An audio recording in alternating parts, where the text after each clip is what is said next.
वैसे तो वैशाली में आज की रात बहुत शांत नजर आ रही थी, लेकिन अंदर ही अंदर उसमें ज्वाला फूट रहा था, कहीं मिलन का तो कहीं प्रतिशोध का। जहां सम्राट और आम्रपाली आपस में मिलने के लिए बेचैन थे, तो वहीं महारानी आम्रपाली से प्रतिशोध लेना चाहती थी। काली अंधेरी रात में 5 घुड़सवार नदी के तट पर बहुत मुश्किलों का सामना करके पहुंच ही गए थे।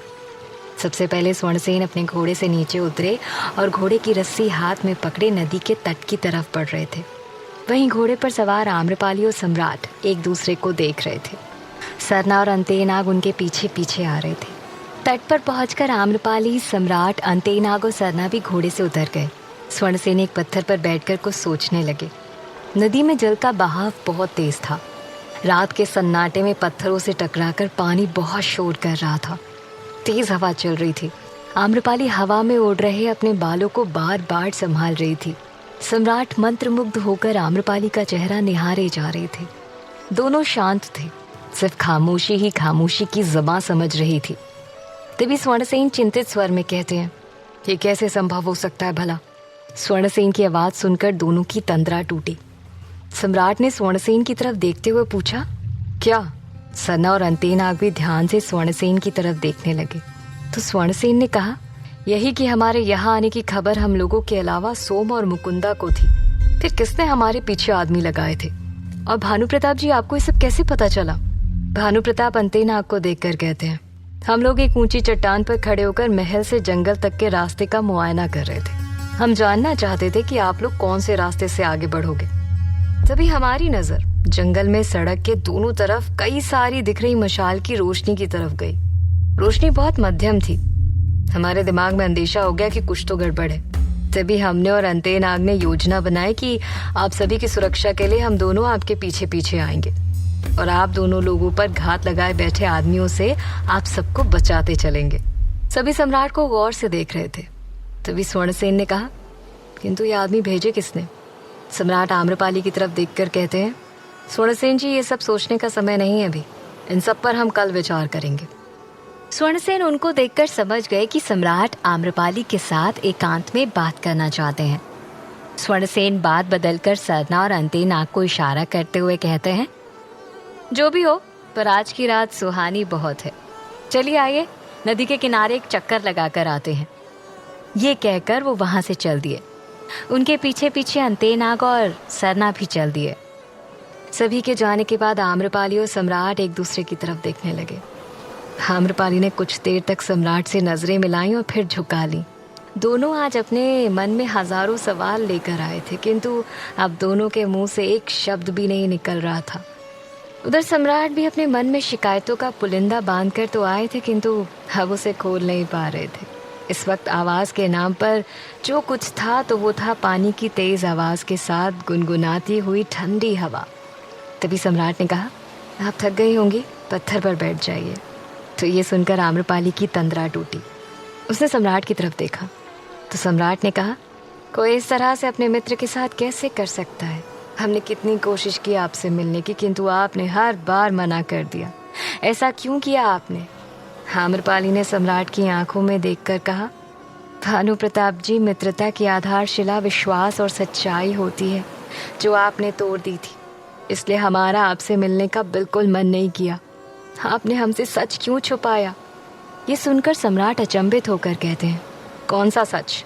तो आम्रपाली ने कहा, यही कि आपने हमारे लिए महाराज से कुछ शर्तें रखी थी और उसके बदले में आप उन्हें धन देते थे। इतनी बड़ी बात छुपाकर आप हमारे साथ रहते थे। हमें ऐसा प्रतीत कराते थे कि आप ही दुनिया में हमारे परम मित्र हैं। ऐसा क्यों किया आपने? तो सम्राट ने कहा, मानते हैं कि हमने आपसे बात छिपाई, वो भी इसलिए कि यदि आपको ये सच पता चल जाता तो आप कभी भी हमसे इस तरह से मित्रता नहीं करती। आपको सदैव यही लगता कि धन देने के पीछे हमारा कोई लालच होगा। आम्रपाली ने कुछ देर सम्राट को देखा और फिर कहा, लालच नहीं था तो फिर क्या था भानु प्रताप जी? तो सम्राट ने कहा, हमने जब पहली बार वैशाली में आपको देखा था तो हमारे मन में पहला विचार यही आया था कि इतनी आदर्श स्त्री नगरवधू कैसे हो सकती है।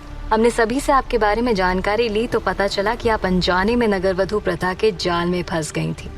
आप इस प्रथा को खत्म करने के लिए संघर्ष कर रही थी। आप वैशाली की महिलाओं का उत्थान करना चाहती थी।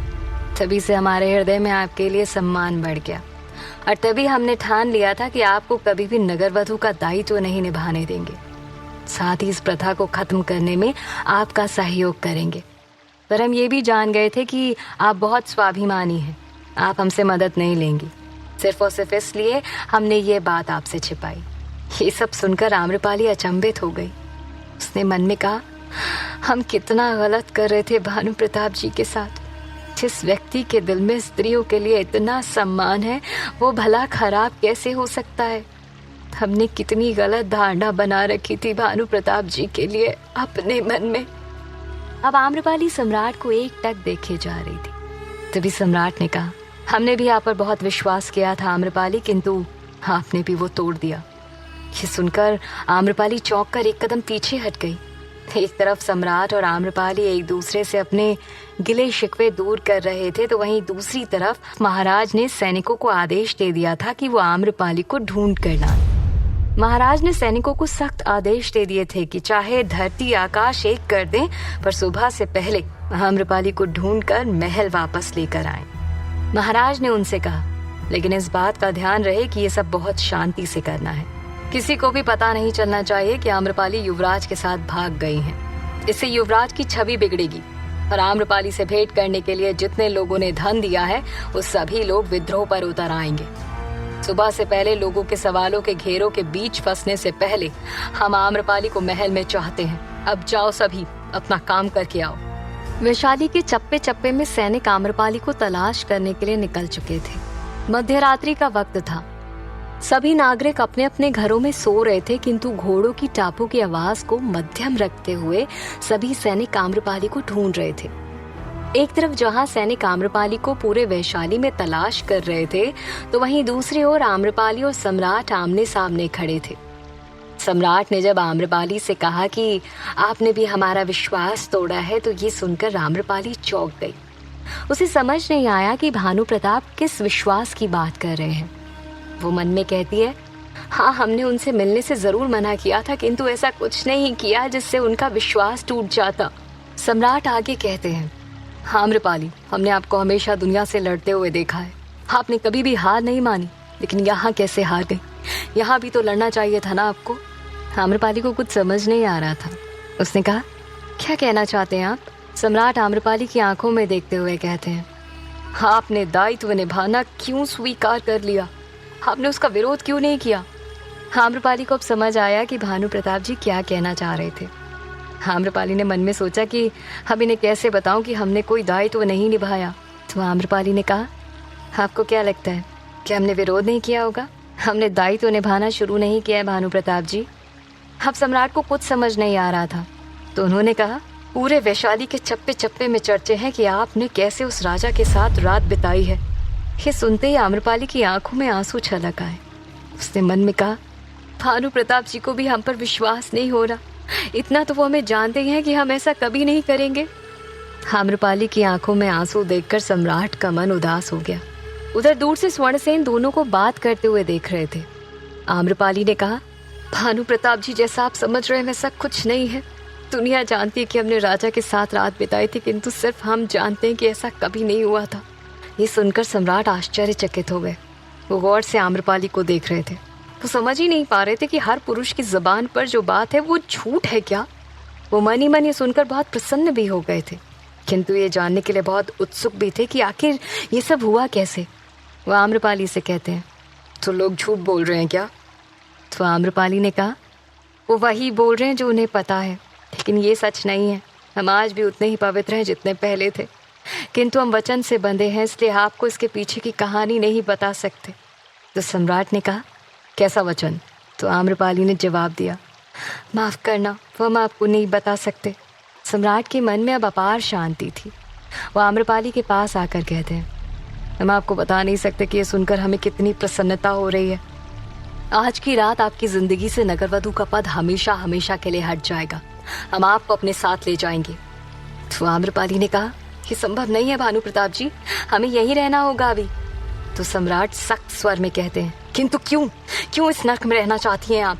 तो आम्रपाली ने कहा, भानु प्रताप जी, बात सिर्फ मेरी नहीं है, बात हर एक उस स्त्री की है जो मेरे यहाँ से जाने के बाद नगरवधू बनाई जाएगी। हमने प्रण लिया है इस प्रथा को खत्म करने का, और उसे खत्म किए बगैर हम कहीं नहीं जाएंगे। तो सम्राट ने कहा, लेकिन हम यहाँ से जाकर भी तो। सम्राट अपनी बात पूरी भी नहीं कर पाए थे कि आम्रपाली ने अपना हाथ सम्राट का मुंह बंद करने के लिए आगे बढ़ाया ही था कि फिर तुरंत उसने झिझक कर तुरंत अपना हाथ वापस पीछे कर लिया। सम्राट ये देखकर शांत हो गए।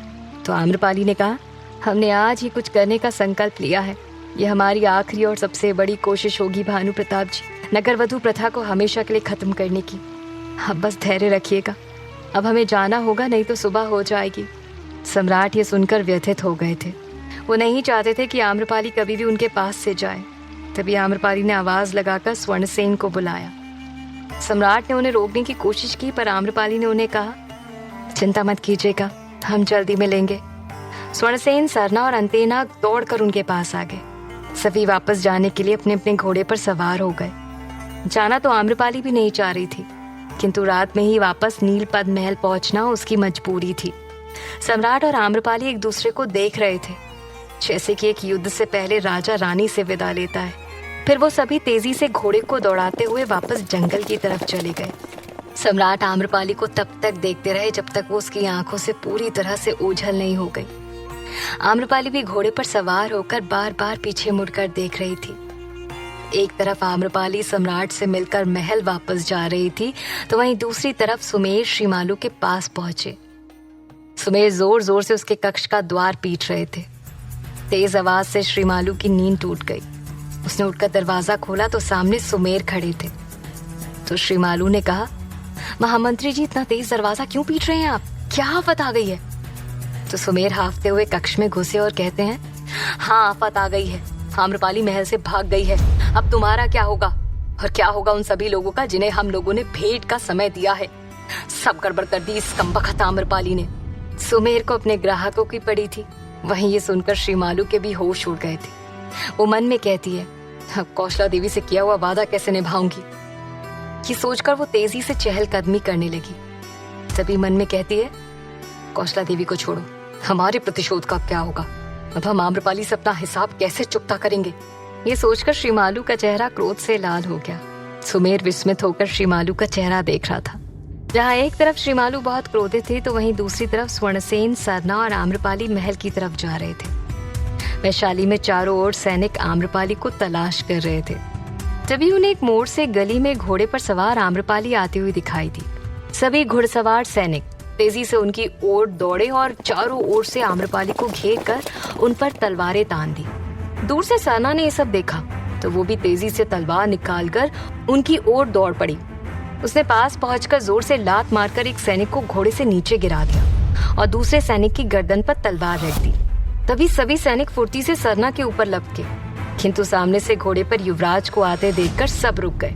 युवराज ने इशारे से सभी को अपने पीछे आने को कहा। अब आम्रपाली, स्वर्णसेन और सरना आगे आगे महल के अंदर प्रवेश कर रहे थे और उनके पीछे पीछे सभी सैनिक आ रहे थे। महल की छत पर खड़े महाराज ये सब देख रहे थे। दूर खड़ी महारानी ने महाराज से जोर से कुछ कहना चाहा, किंतु महाराज ने अपने होठों पर उंगली रखकर उन्हें चुप रहने का इशारा किया। दोनों सिर्फ आम्रपाली और युवराज को घूरे जा रहे थे।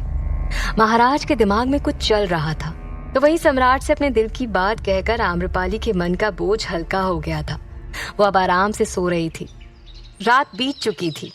सुबह के वक्त चिड़ियों के चहचहाने की आवाज के साथ आम्रपाली के कानों में कांसे के बर्तनों के टकराने की आवाज आई। उसने आंखें खोलकर देखा तो वो चौंक कर फुर्ती से उठकर बैठ गई। उसने देखा कि दास उसके कक्ष से सभी सोना, चांदी और कांसे की सजावट का सामान और बर्तन ले जा रहे हैं। आम्रपाली के बैठने का आलीशान आसन भी उठाकर ले जा रहे हैं। उसने कहा, ये क्या हो रहा है?